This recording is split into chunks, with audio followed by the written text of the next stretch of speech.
د کورنیو چارو وزارت اړوند د کابل امنیه قمندانۍ منصوبینو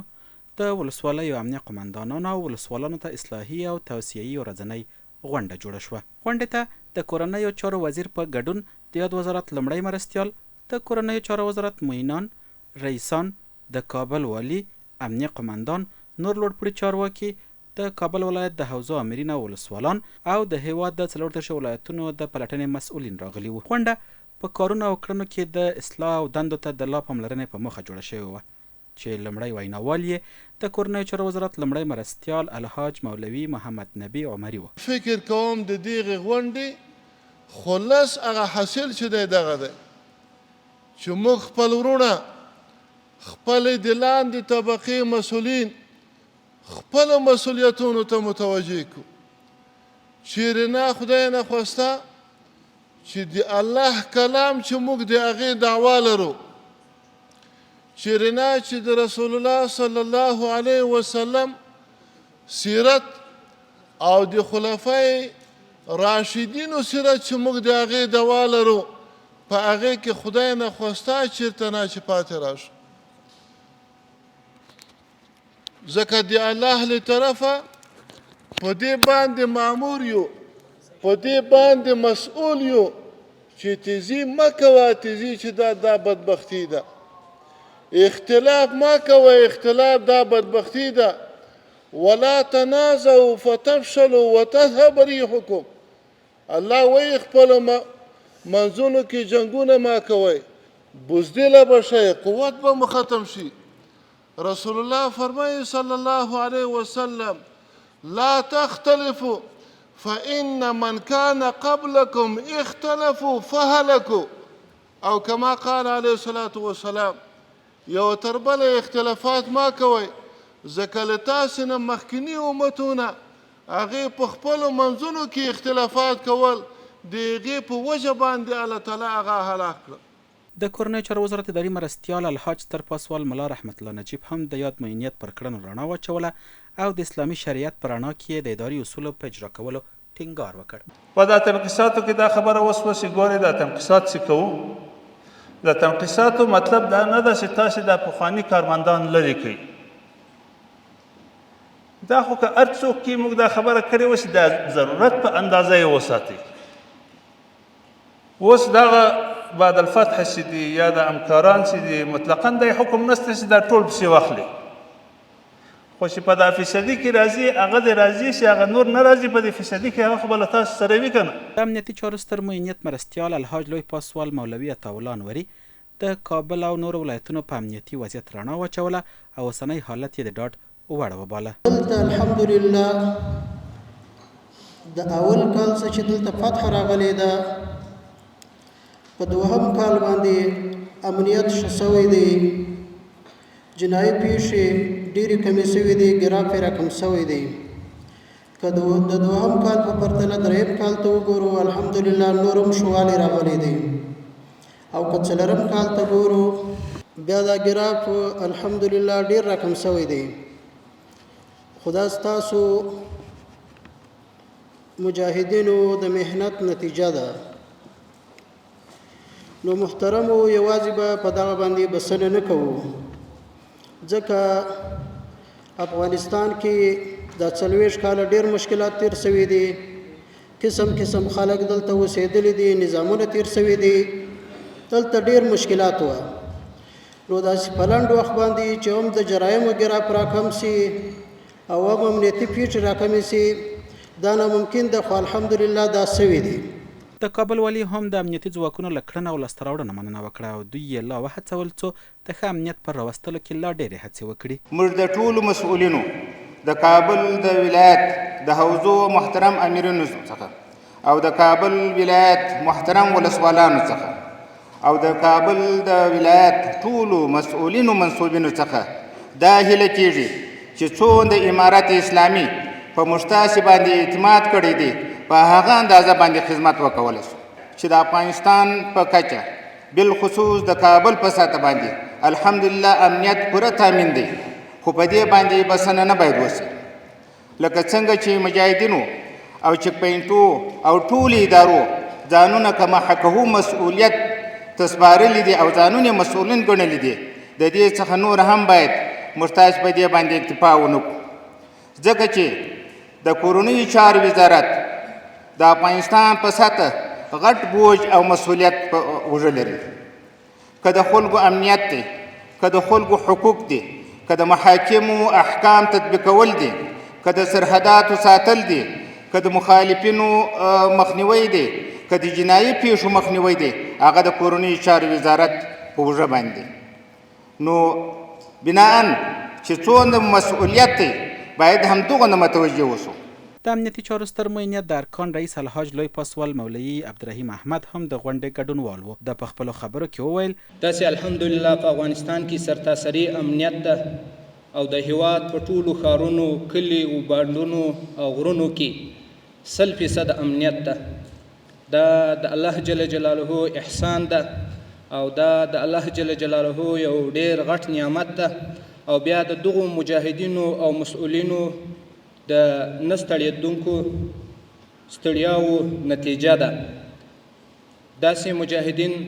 شوګیر تیروي، ګزمې کوي، پیرې کوي، تکالیف تیروي،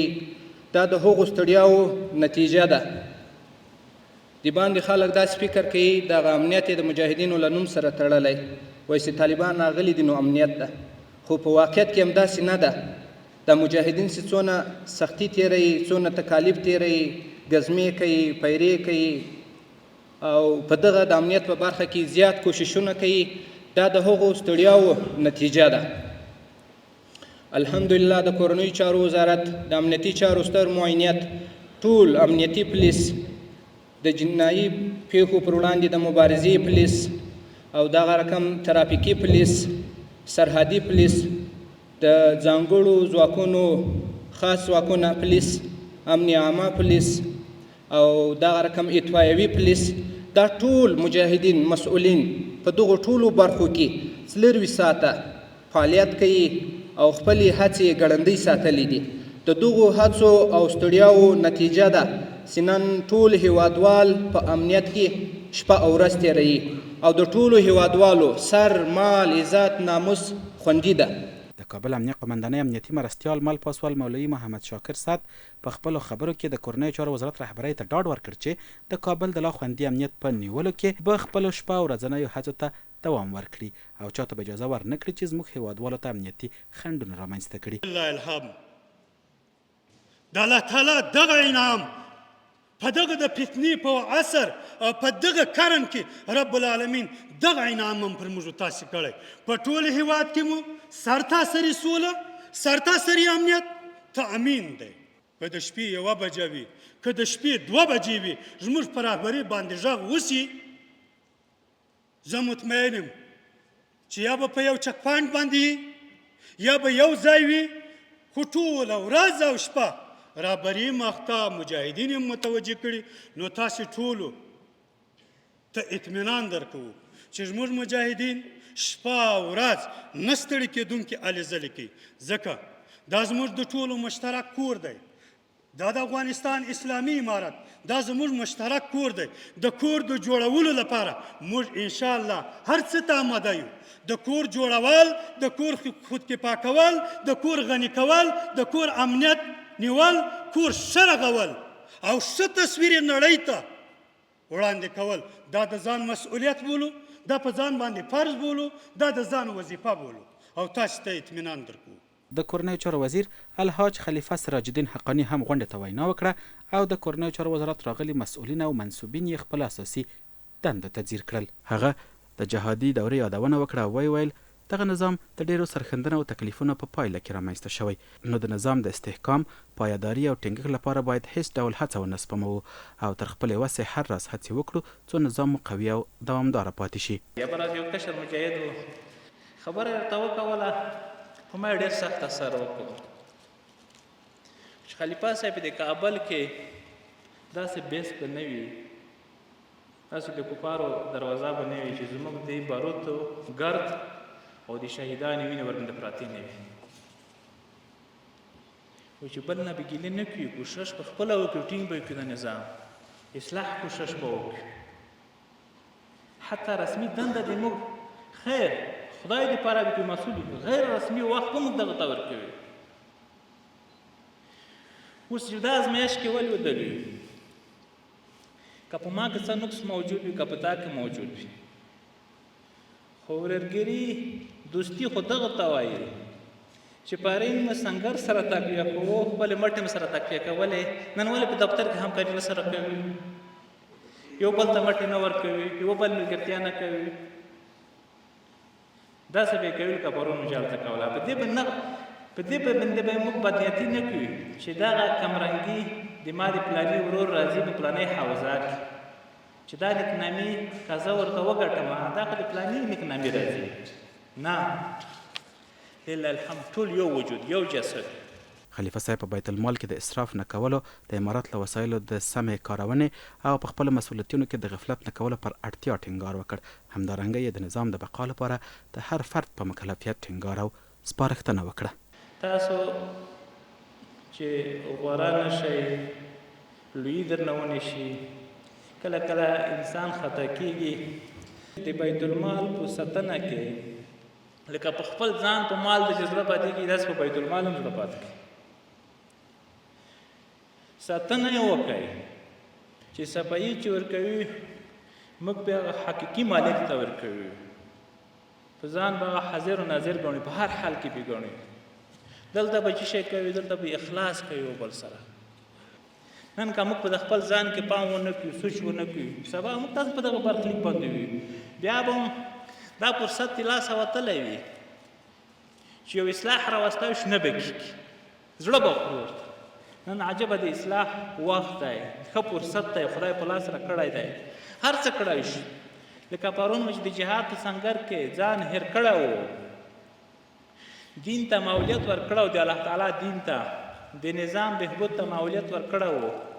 نن هم باید موږ دغه وکړو په ډېرې مادیاتو خواهشاتو په دغه پسې ولاړ نه شو. د جناب علي قدر امیرون صاحب حفظه الله تعالی فرامین او احکام چې کوم دي دا الحمدلله د کورنۍ چارو وزارت ټولو منصوبینو ملګرو په سمه طریقه باندې تعقیب کړي دي او عملي کړي دي. د دې ټولو باوجود بیا هم په دې کې د موږ دپاره غفلت او سستیا نه ده پکار که په کومه ځایو کې د استهدا او د استفسار او د دې شي ضرورت او پوښتنه کوئ دې ته سم متوجه اوسئ. لحاظ په ډېرو مواردو کې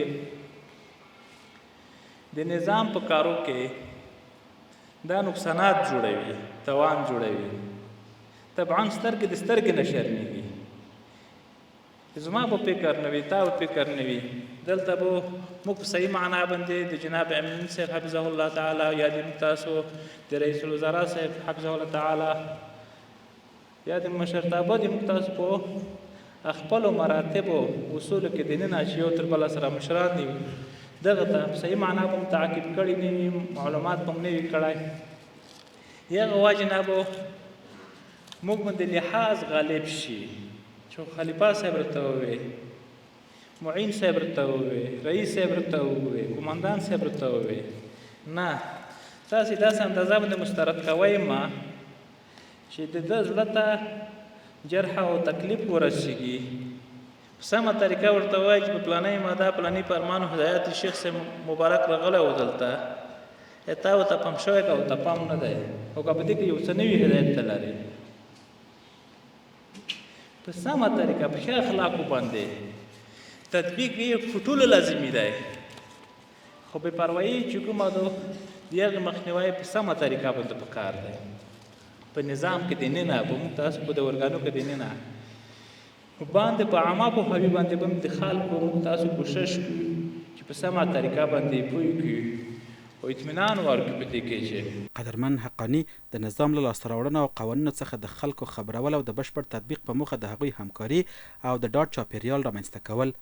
مهم وبلل. دلته ولسي تفاهم چې کوم دی دا باید موږ تاسو کوي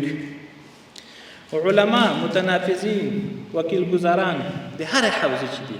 تاسو باید غونډه ورسره ولرئ دوامداره غونډه ورسره ولرئ د خپل د نظام په پالیسۍ په فرامینو په احکام یې پوه کړئ لکه نن چې موږ تاسو ته شبرسای درکوو دی تاسو د یې راوغواړئ پوه کوي چې دا اصول دي، دا اصول چې وضع شوي دي د مشرتابه له طرف نه، د دغه نظام له طرف نه، د تا د امنیت د ساتنې، تا د مال د ساتنې، تا د عزت د ساتنې، د تا د سهولتکارۍ لپاره دا وضع شوي دي. په دې کې تاسو زموږ سره همکاري کوئ. غونډه د خیر په دعا سره پای ته ورسېده.